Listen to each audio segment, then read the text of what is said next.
Hola, mi nombre es Lucas Esmarque y yo voy a hablar de los nudges como instrumento para la formulación de políticas públicas. Según los autores Thaler y Sunstein, los seres humanos no siempre escogen lo que más les conviene y a veces toman malas decisiones. Debido muchas veces a que no prestan la suficiente atención para esas elecciones, cuentan con información incompleta o tienen capacidades cognitivas limitadas y no tienen el control de la situación para la toma de esas decisiones. Por ende, un nudge es una herramienta para orientar o inducir a mejorar las decisiones de las personas sin la necesidad de ejercer coerción, solamente cambiando o modificando el contexto en el cual deben tomar las decisiones cada uno de los individuos.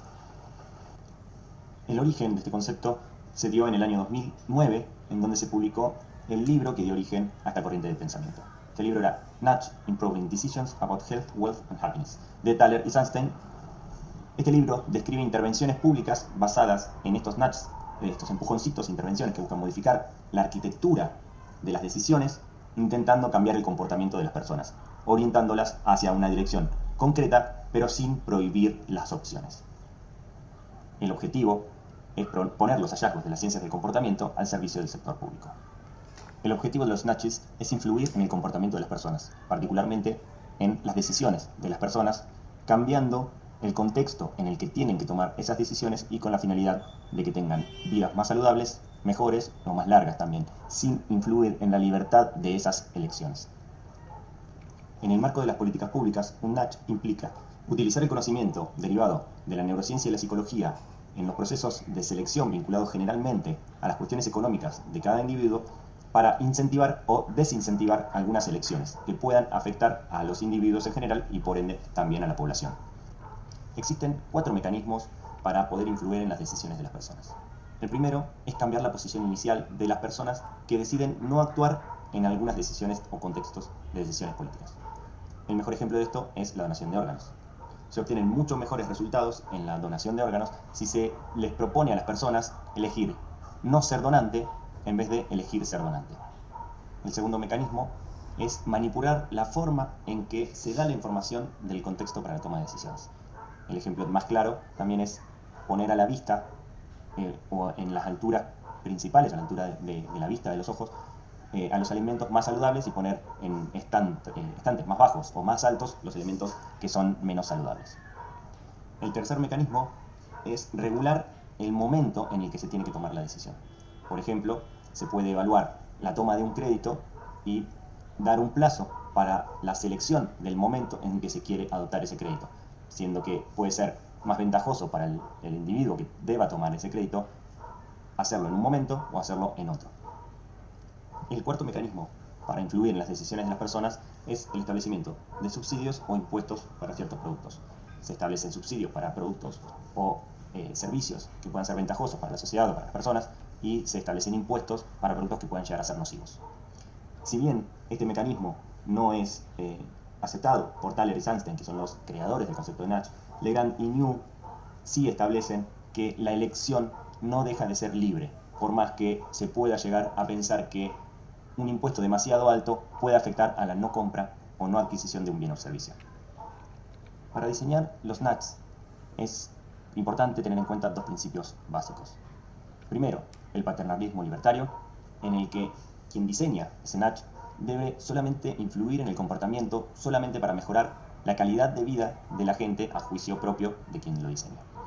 Y estas personas pueden y deben ser libres de tomar la decisión que deseen, aun si con esa decisión se perjudican a ellas o a su entorno. Por eso, el nudge debe ser fácilmente evitable. El segundo principio para tener en cuenta en el diseño del nudge es la compatibilidad entre el estímulo y la respuesta. La idea que ese nudge tiene que ser coherente con el resultado que se busca o la respuesta que se busca ante una decisión a la cual ese nudge va a influir. Existen también diferentes consideraciones de diferentes autores sobre la implicancia de los nudges. Peter John, Graham Smith y Jerry Stoker comentan que la aplicación de los nudges podrían ayudar a mejorar las estrategias para la democracia deliberativa, teniendo en cuenta que entender estos procesos y cómo toma decisiones la sociedad es fundamental para todo este espacio de discusión y los debates que se dan en los senos de los parlamentos. Peter Lund establece que los nachis, como son aplicaciones de economía de comportamiento de las personas y se basan en métodos inductivos que permiten conocer cómo es la evidencia, la teoría y la política del contexto en el cual actúa un gobierno, puede ayudar a los tomadores de decisiones para el diseño de las políticas con base empírica. Este mismo autor, por otra parte, también aclara que es incierto o incierta la medida en que estas intervenciones pueden ser trasladadas a otros contextos.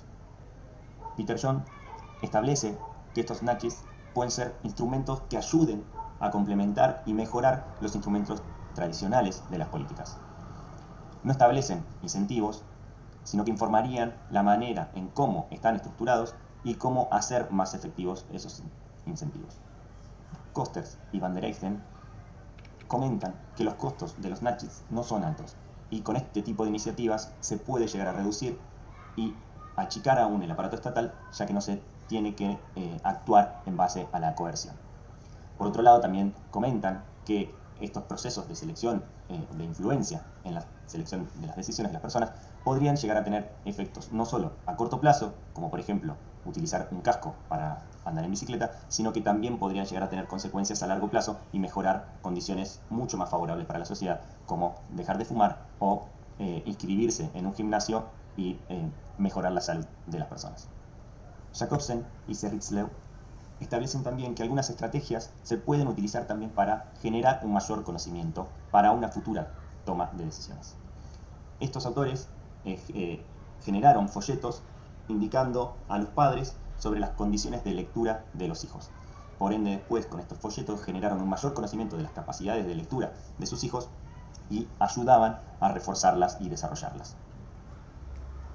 Por el lado de las críticas, Adam Burgess señala que este tipo de intervenciones se complementan o se integran a la cantidad de herramientas que tiene el gobierno para poder ejercer su actividad sin reemplazar las existentes. Si bien el autor no descarta la utilidad de los nachis, tiene muchas menores expectativas de lo que está establecido en las teorías.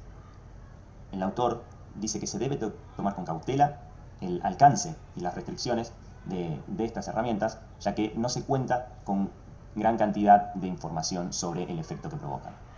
Por otro lado, y como crítica muy importante, declara que los nachis también pueden llegar a afectar el desarrollo de la independencia de cada uno de los individuos y que además tienden a infantilizarlos, por el cual prioriza otro tipo de intervenciones. Otro aspecto importante de la crítica de Burgess es que si el individuo toma conciencia de que está influenciado por el aparato estatal para decidir en base a algo, podría llegar a tener un rechazo sobre esa decisión o sobre esa actitud del gobierno hacia las personas y sentirse manipulado, generando así un efecto contrario. Kosters y Van der Eycken, quien también habían elaborado algunos supuestos en los que favorecían la aplicación de estas herramientas, hacen una fuerte crítica también a la falta de información sobre los resultados de estas teorías de la influencia en las decisiones.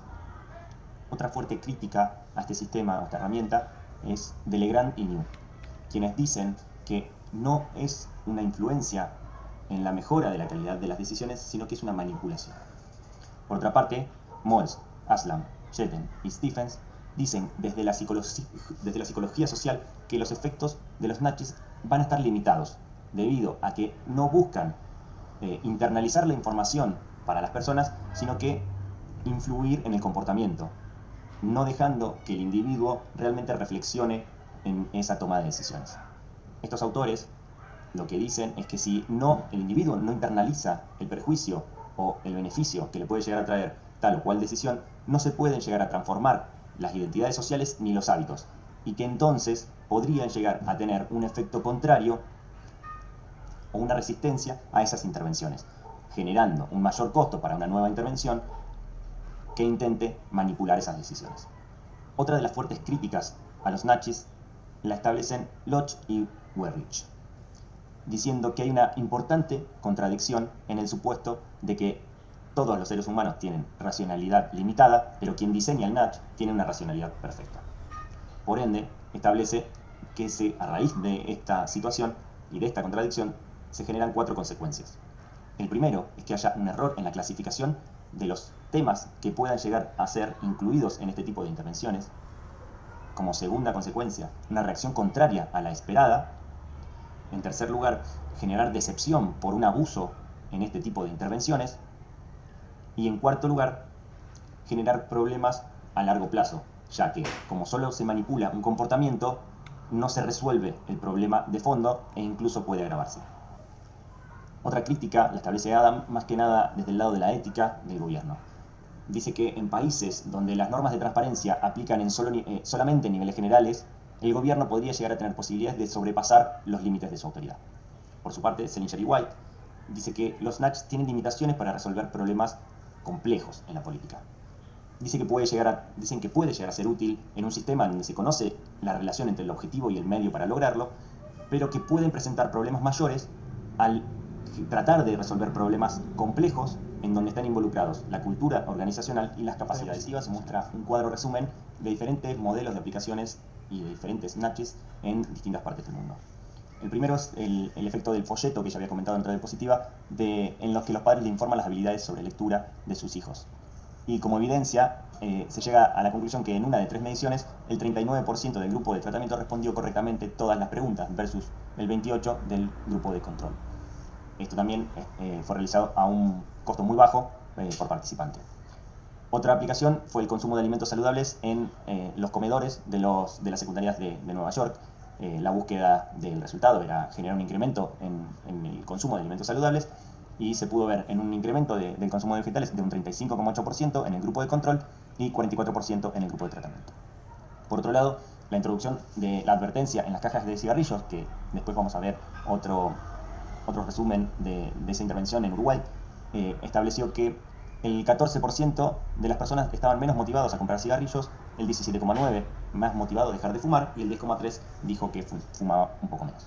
Otro experimento en California para buscar reducir el consumo de energía era un reporte trimestral o mensual que buscaba reducir este consumo y generó una reducción de consumo del 3,6% en personas declaradas liberales y un 1,1% en personas declaradas conservadoras. Este otro experimento va a tener un resultado no buscado, no deseado, y que fue el de mensajes para los hogares, también para tratar de disminuir el consumo energético. Se generaban 2 tipos de mensajes. En el primer mensaje se establecía un consumo promedio de electricidad en el vecindario por hogar y en un segundo mensaje que agregaba una cara feliz o triste si el consumo era menor o mayor al promedio. En el mensaje 1 se redujo el consumo diario en los hogares que estaban por arriba del promedio, pero también se produjo un aumento de los hogares que estaban por debajo del promedio, que luego, con ese segundo mensaje, se bajaron un poco estos resultados. En Uruguay, por ejemplo, se introdujo desde 2006 las primeras advertencias sanitarias en los paquetes de cigarrillos, que a medida que cambió o que fue avanzando el tiempo, fueron aumentando el tamaño y fueron imágenes cada vez más fuertes. En 2014 se conocieron los resultados de un estudio internacional que estaba buscando los resultados de políticas de control del tabaco en diferentes países, en donde se señalaba que el porcentaje de fumadores que buscaba dejar de fumar aumentó del 60% al 69% entre 2006 y 2012.